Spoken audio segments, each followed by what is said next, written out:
I personally think that this sets up really well for growth next year and potentially all-time highs in Bitcoin and ETH and Avalanche and other assets out there. But there are risks. I think if you have the Michael Burry type meltdown, right, where this AI bubble pops, I think that's going to be tough for kind of all macro and technology reliant assets, and obviously crypto falls very squarely into both of those categories. The crypto markets are seeing a massive sell-off this week, and we're talking today on the 18th of November when the Bitcoin price is just below $95,000. There seems to be this sell-off that's coinciding with the rest of the tech sector, and fears of a bubble bursting are rising amongst investors. What is happening right now? What is the future of this space along with tokenization? We'll find out with the next guest, Bart Smith, CEO of Avalanche Treasury Company. Welcome to the show, Bart. Good to see you.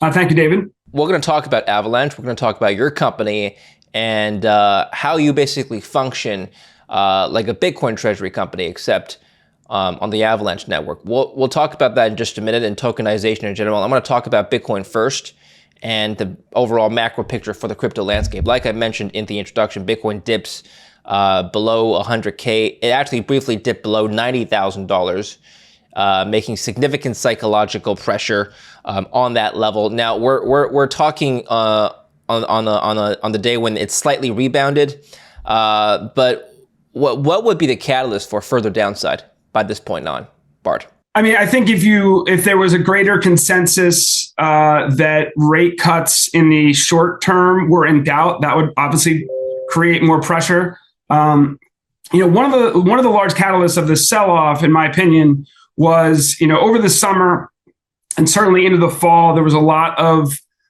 discussions around whale selling. So you had these wallets that were in excess of 1,000 Bitcoin. In many cases, have been dormant for a number of years, in some cases 5 or 10 years. And you saw what kind of appears to be some amount of profit taking from long-term investors. And so that kind of put into a little bit of a question of, had the rally gone too far? And so I think that was probably before any of the macro facets that we can talk about. I think that was kind of an overhang in the market. Certainly a 25 basis point cut was fairly priced in only 3 or 4 weeks ago in December. CME, I haven't looked today, but it's as of yesterday, it was down to like a 40% chance of that cut. And so I think that the kind of lack of liquidity in the market, this kind of expectation of lower interest rates, and then kind of like within the asset class itself, this overhang of like these massive sellers and how long will that whale selling continue, has all put a tremendous amount of pressure on Bitcoin. And you see it, trimming back, almost 30% from its all-time highs. Isn't that the definition of a bubble? If big sellers stop providing liquidity, the music stops. Isn't that?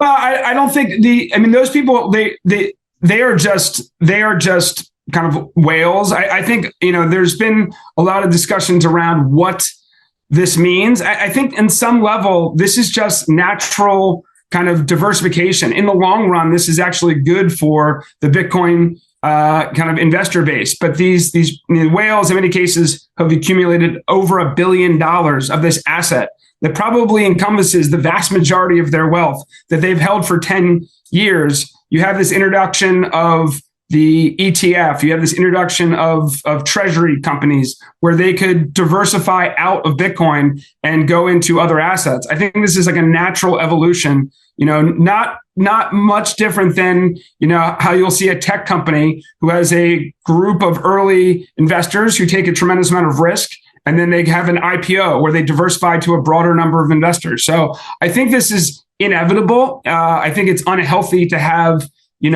such a high concentration of ownership in Bitcoin being to such a small number of original investors.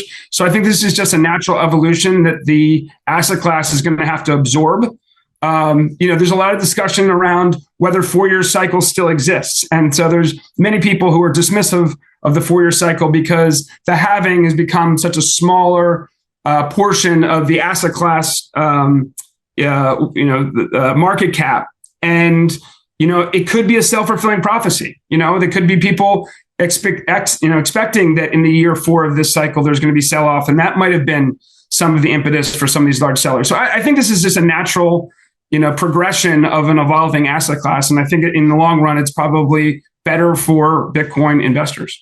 One, I guess, fact that may suggest that the halving cycle doesn't work, the 4-year cycle doesn't work anymore, is the fact that simply Bitcoin underperformed the NASDAQ and the S&P this year. And while both stock markets or indices have been up, Bitcoin is flat, if not slightly down on the year. This is during a year where everything else was in a bull market. And that's never happened before. When stocks have been raging higher, Bitcoin typically has followed, with some exceptions, of course. So, is there a reason as to why you think crypto has underperformed, or Bitcoin in particular underperformed stocks this year? Well, it's a moment in time, right? So it didn't look that way 2 months ago. I've saw a couple of people on Twitter today saying that, in the last 4 years, Ethereum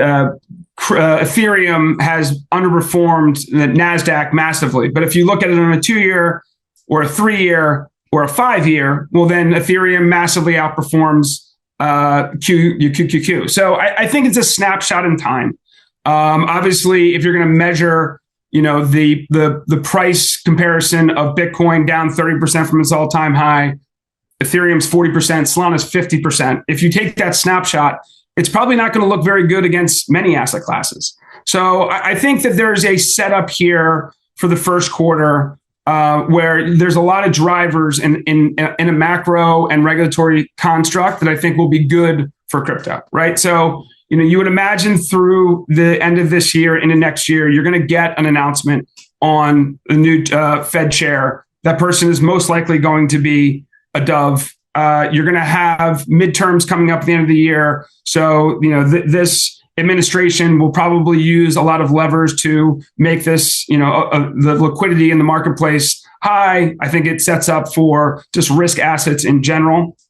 And I think that you're going to see with the government reopen, the codifying of the Clarity Act and some of this other regulatory acts around DeFi. I think all of that stuff kind of sets up very well for, a first quarter kind of rally from here. But that is not to say by any means that the bottom is in here. But I do think there's a lot of things on the horizon in the first quarter of next year that set up very strongly for, crypto prices. Speaking of risk assets moving together, do you think cryptos and the stock markets have diverged sufficiently? So here's an article that sums up the Google CEO's views. So, Sundar Pichai, he said that if the AI bubble bursts, I think no company is going to be immune, including us. We can look back at the internet right now. There was clearly a lot of excess investment, but none of us would question whether the internet was profound. I expect AI to be the same. So I think it's both rational and there are elements of irrationality through a moment like this. He's basically admitting that there's some excess investment in the tech space. We know that. Well, we speculate that there is, some people. So the question is, what happens if, let's say the tech sector goes down? Will that bring down the rest of the crypto markets with it?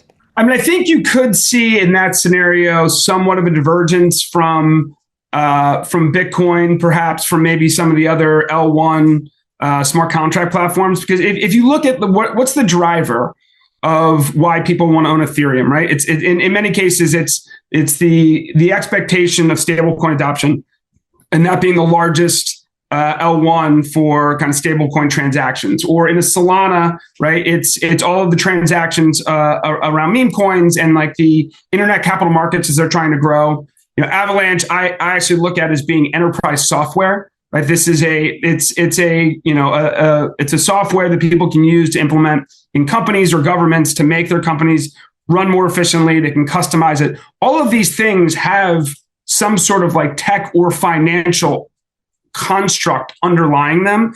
And so if you have a total repricing of equity capital markets globally because there was oversupply in AI, yes, I think that would obviously bleed into these other investment classes that have had historical correlations. I think you could see Bitcoin maybe outperform strongly. I don't know if it would ever kind of uncorrelate totally. But yes, I think if you have, the Michael Burry type meltdown, right, where this AI, bubble pops, I think that's going to be tough for kind of all macro and technology reliant assets, and obviously crypto falls very squarely into both of those categories. The global financial system is rapidly moving on-chain, and today's sponsor, Cool Wallet, is a name worth watching.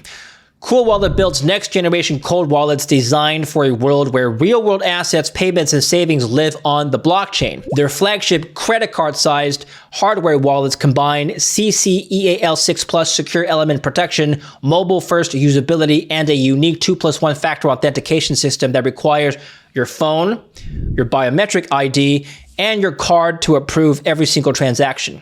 So here's a Cool Wallet Go card. It's an easy-to-use, on-the-go, card-sized hard drive that stores your private keys and literally fits inside your wallet or purse.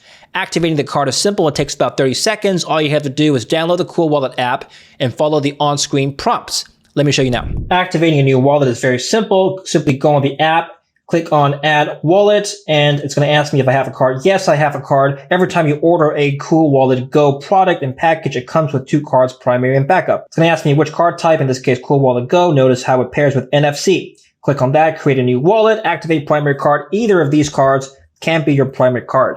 Simply scan the card by tapping it to the back of your phone. Success. And it's important to know that you need the primary and backup cards to be able to fully activate the entire wallet. So both of them have to be active. Now create a new pairing password. This is important for when you need to recover your wallet in case your cards are ever lost. Generate by card. It's going to ask me to generate a private key. Tap my primary card, start setup. Now it's pairing my private key to the primary card. Now that both cards are paired with the private keys and activated, the wallet is ready to go. As you can see, it's a brand new wallet, so it has no funds in there. Every time you put money in there and you want to transfer funds to another wallet, like this, for example, it will require you to scan and tap the card to the back of your phone as a security precaution.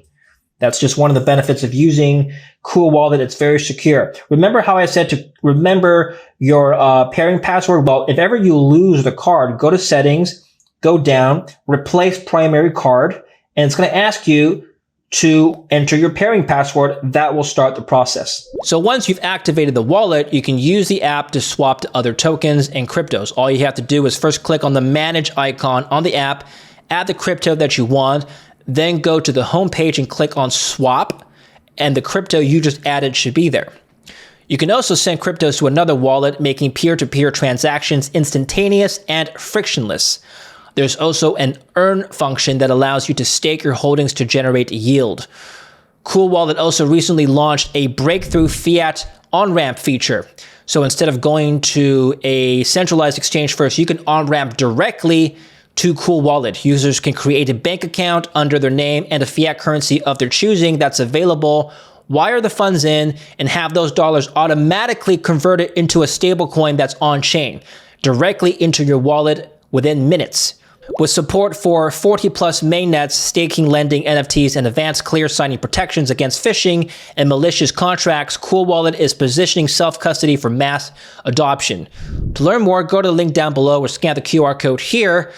And if you do use my code, you'll get a 5% off on your first purchase. I'd also encourage you to check out my interview with Cool Wallet CEO Michael O for more details on the product and why we need self-custody today. And he also explains in great detail how the security functions work. Link also down below. Well, I guess this is where institutions and institutional investors like yourselves would come in.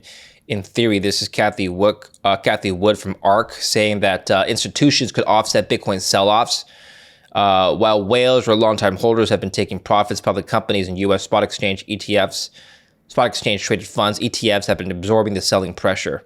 And the article doesn't specifically mention, I guess, treasury companies, but a lot of Bitcoin treasury companies are now the biggest holders of Bitcoins in the world. We are now in an environment where treasury companies that hold a majority of, let's say, one particular blockchain or native token, they're not going to probably sell when there's a massive sell-off. At least that's the hope.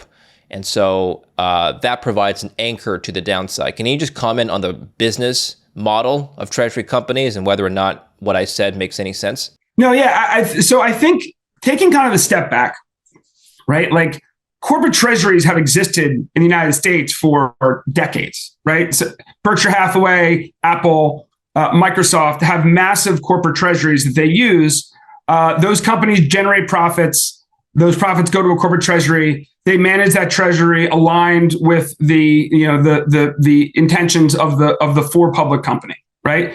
And secondly, the concept of going to the capital markets to fund an enterprise, right? So you start a public company, you issue debt, you issue equities, you take those proceeds and you invest them in an enterprise. And if that enterprise does well, shareholders and bondholders do well, is kind of like the basic tenets of capital markets in the United States. Every other asset class outside of crypto was allowed to grow this way, right? So software, telecom, internet, they started public companies, they raised funds, they invested those funds.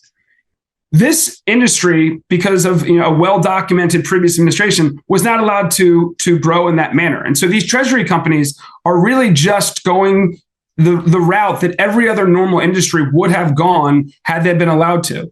The only difference about treasury companies like the Avalanche Treasury Co. and other ones that are out there is that we are taking the funds, and then in many cases we're going to use those funds to maybe purchase equity in revenue producing companies, or to take those assets and invest them into DeFi protocols, or invest them into new applications being built on top of whatever ecosystem you're supporting. So the concept of what we are doing in this industry is not unique or new. It's just unique or new to this asset class. And so I think that in a volatile asset class that has been demonstrated over the last 2 years, right? You've seen asset prices go up 2 and 3x, only to turn around and go down 20, 30, 40%, in a matter of weeks and months, right? Having a permanent capital vehicle that allows you to be strategic in nature. You do not have to be worried about having to respond to daily, creations to invest money immediately or redemptions to withdraw money immediately. But you can have an asset that looks at the opportunity from a strategic, longer view and invest knowing that capital is going to be stable. To your point, in environments like this, we are not forced to sell any of our underlying assets. That is unique. And I think that provides a better way to invest in this asset class. And if you have people who are experienced and know what they're doing at the helm, investors can choose to take a different way to invest. And I think that's in my perspective, what I find so interesting and beneficial about these treasuries is that ability to provide retail investors and institutional investors a better exposure to crypto that they haven't had access to broadly for the last 10 years. So let's take Avalanche Treasury Company, for example. How much of the company's valuation at any given time is based entirely on the NAV of the underlying token? You mentioned you're also investing in other companies with your proceeds, though. So right now, we did a private placement, and we're doing a business combination agreement with Mountain Lake Acquisition Corp. So the company will not be combined until after we get SEC approval. So we're going through the process of all the regulatory things we need to do for that to happen. Obviously, the government has been closed for the last 45 days, so that has slowed some of our progress. After that closing, and assuming that all of our regulatory I's are dotted and T's are crossed, the ability for us to do a whole host of things, whether that is DeFi, whether that is investing in other tokens related to the Avalanche ecosystem, direct equity into companies that support the ecosystem.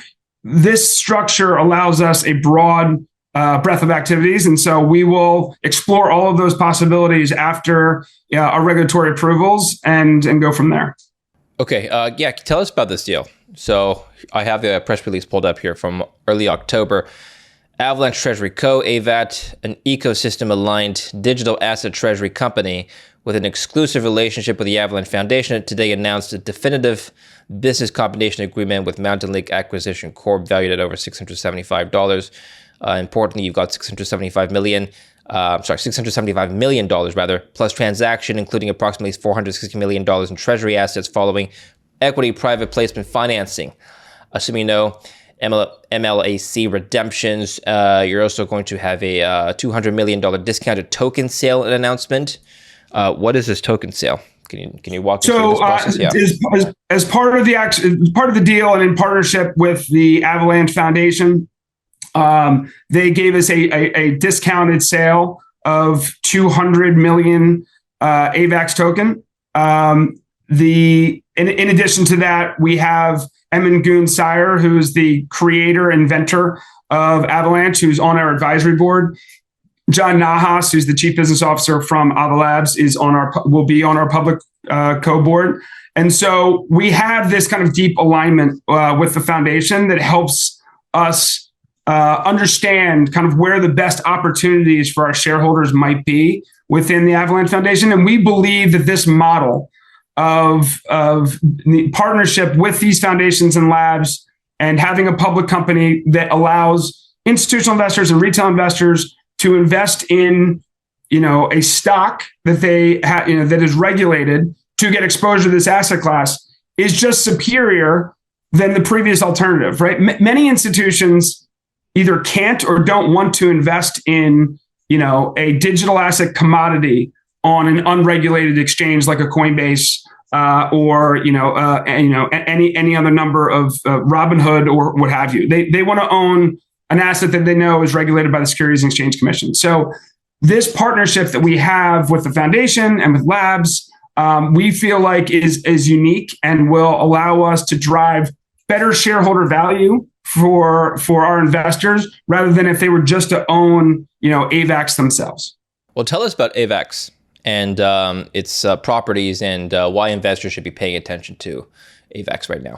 The thing that I feel like the market is trying to really understand when they want to buy any of these different digital assets is like, what is the actual growth prospects of the underlying asset and ecosystem? So if Ethereum is going to be the primary stablecoin chain, how does that value actually accrue down to token holders of ETH?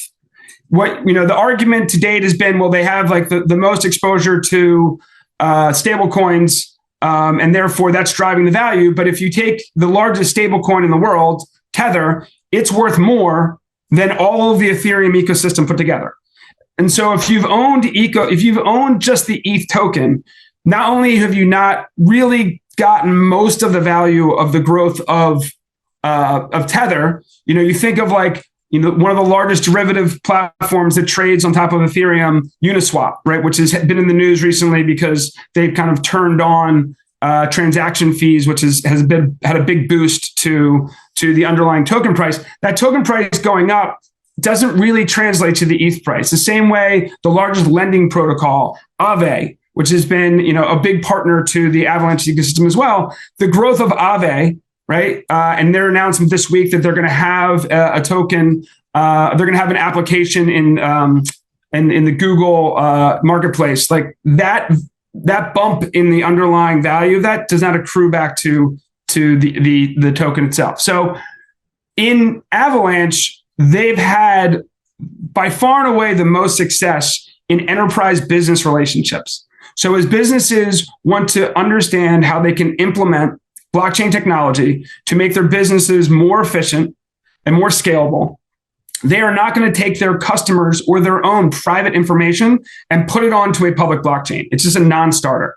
And so what Avalanche has built in this is this C chain, right, which is part of the 3 chains of the Avalanche network that allows governments and companies, organizations to build their own chain out of the box without having to have a tremendous amount of software development support to customize a chain where they can put their customers' private information on there, but they can permission it so people can't see it, and they can customize the chain so they own the entire financial stack.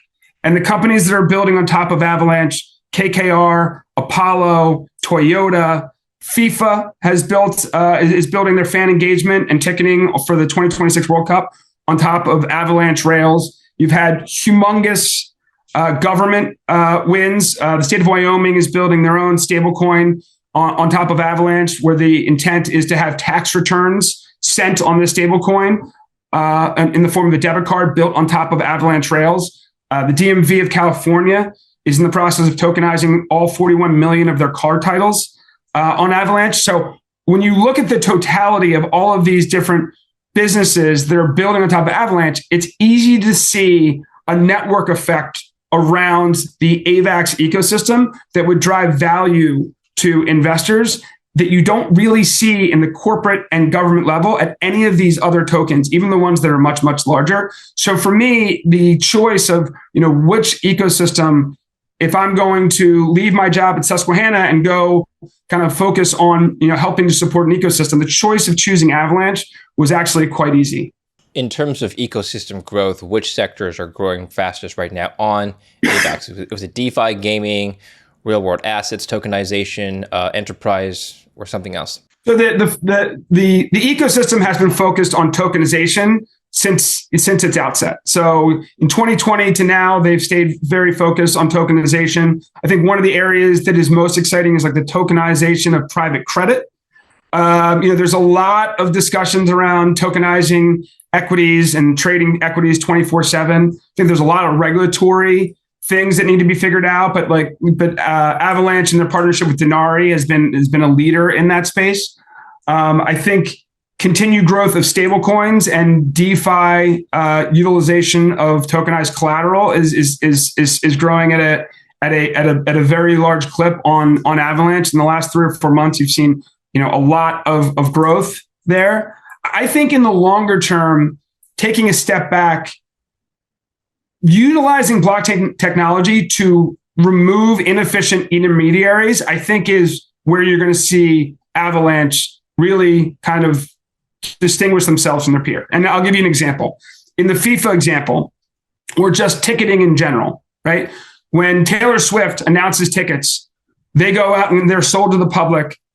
A bunch of bots buy them up. A bunch of intermediaries buy up all the tickets in a matter of minutes, and they post them out at 100 or 200% premium to where they were sold. So consumers are paying this higher price. That difference in price is just eaten up by an intermediary. It doesn't go down to Taylor Swift or any of the venues.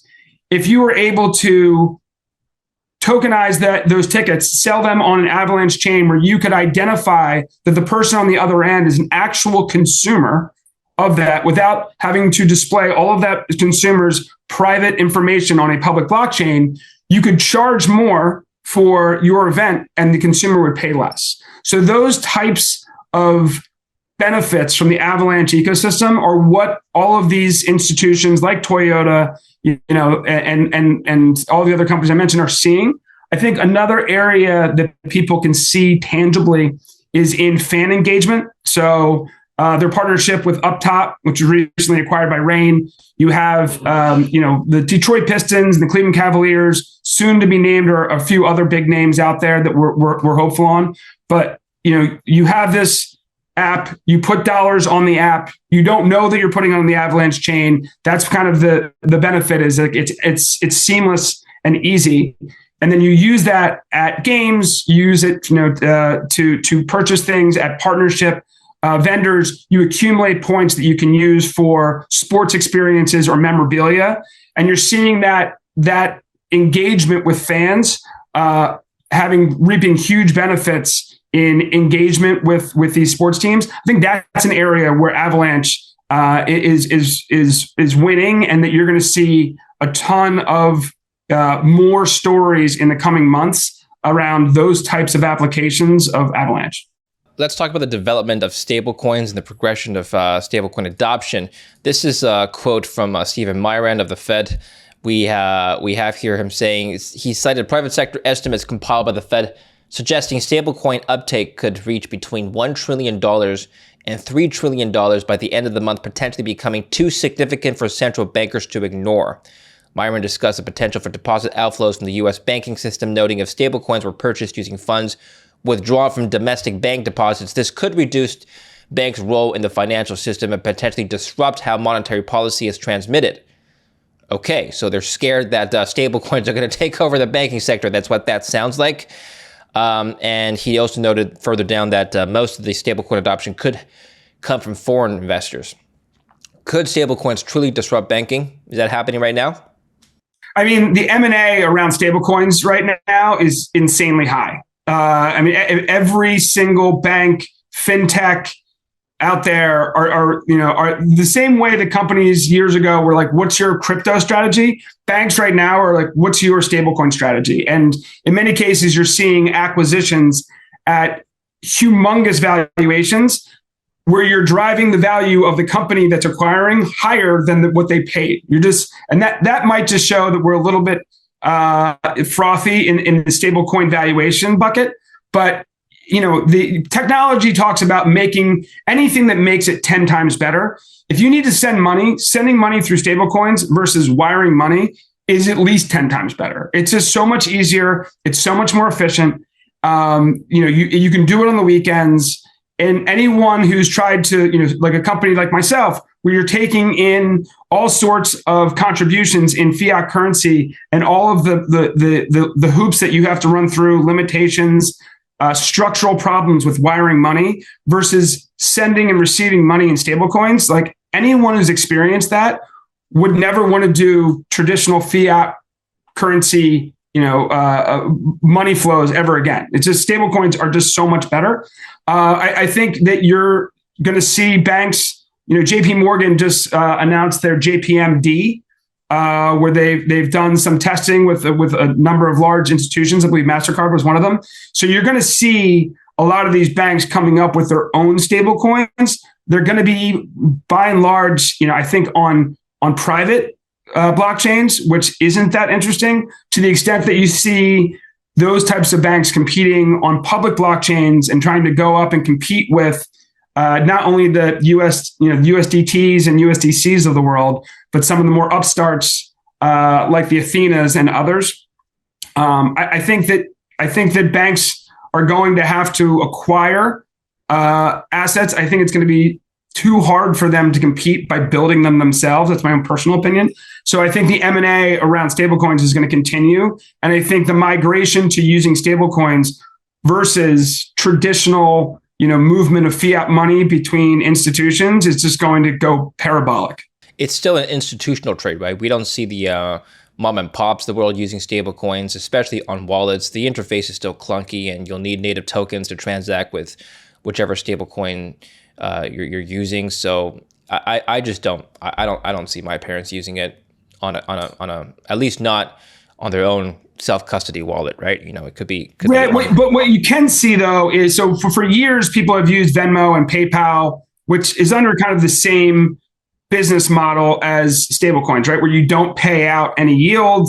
You have the efficiency of being able to move money on there, which feels effortless, but it comes at a pretty high cost, right? And overnight rates are 4 to 5% that you're not earning on your money that's there.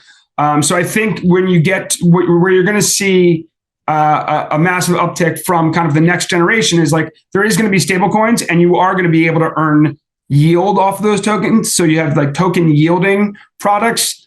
I think that is going to be I think that's going to be a massive differentiator. Basically being able to send a money market fund to someone and being able to have the benefits of immediacy of sending funds, but also being able to accrue some sort of yield while that sits in your wallet. I think that's going to be a differentiator.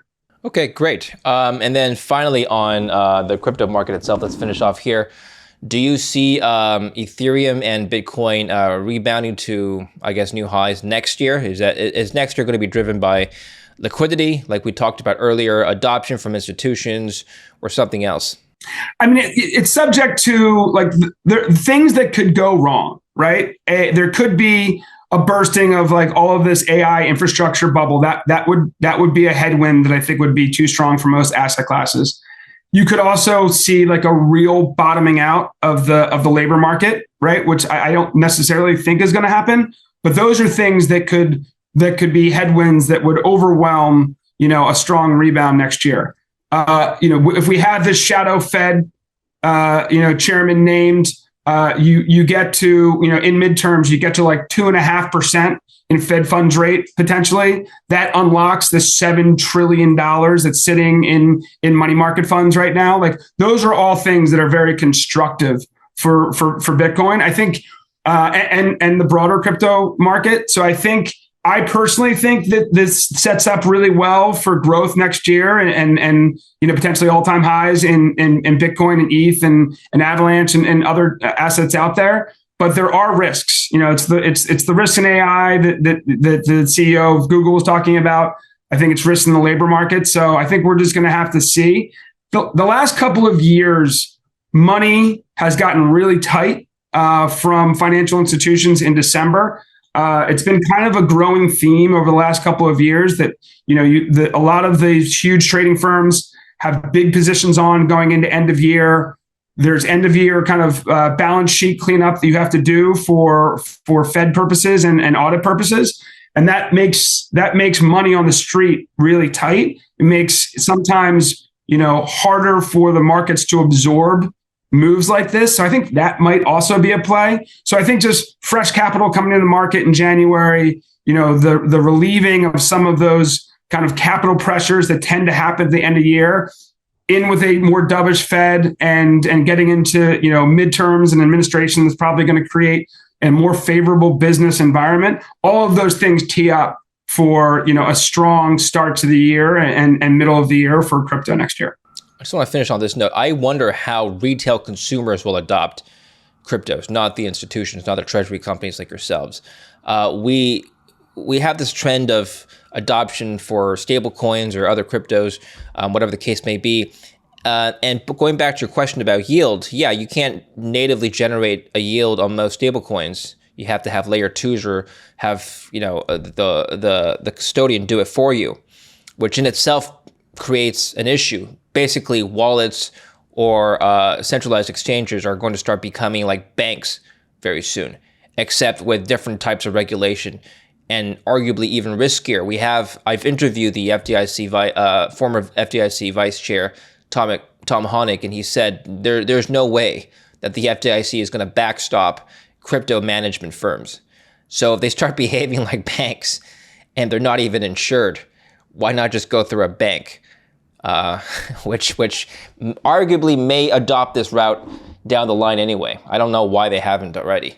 I'll let you comment. Well, that just creates an opportunity for a bank who wants to be a first mover, right? And you could see growth by acquisition by even like a Fidelity who has historically been kind of very supportive of the crypto markets. And so I agree with you 100%. I can't imagine a world in where the FDIC is providing backstop for a lot of unregulated crypto exchanges, and so that creates an opportunity for someone to fill that void. I also think retail adoption will hit its S-curve moment when it's not scary and it's easy. Like we still the concept of sending crypto and never being able to retrieve it, I still think is a barrier for kind of the adoption of people kind of doing on-chain.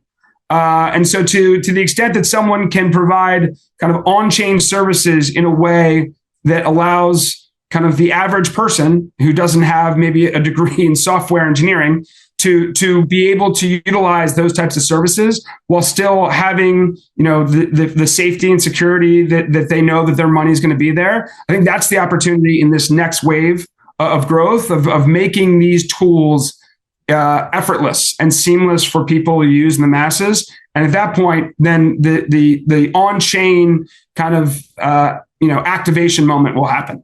Okay, very good. Thank you very much. Tell us where we can find more information about you and your company.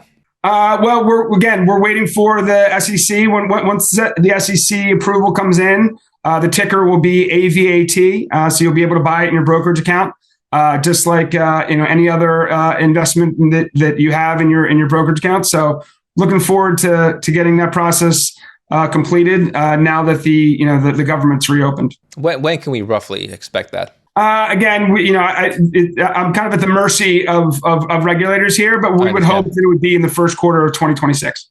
Okay, we'll keep tabs on that. Thank you very much for coming to the show, Bart. Pleasure to meet you. We'll have you back again soon to talk about your company and the crypto landscape. Thanks for coming. All right, David. Thank you so much. This was great. Thanks for coming. Thanks for watching the show. Don't forget to like and subscribe, and we'll put the links down below to follow.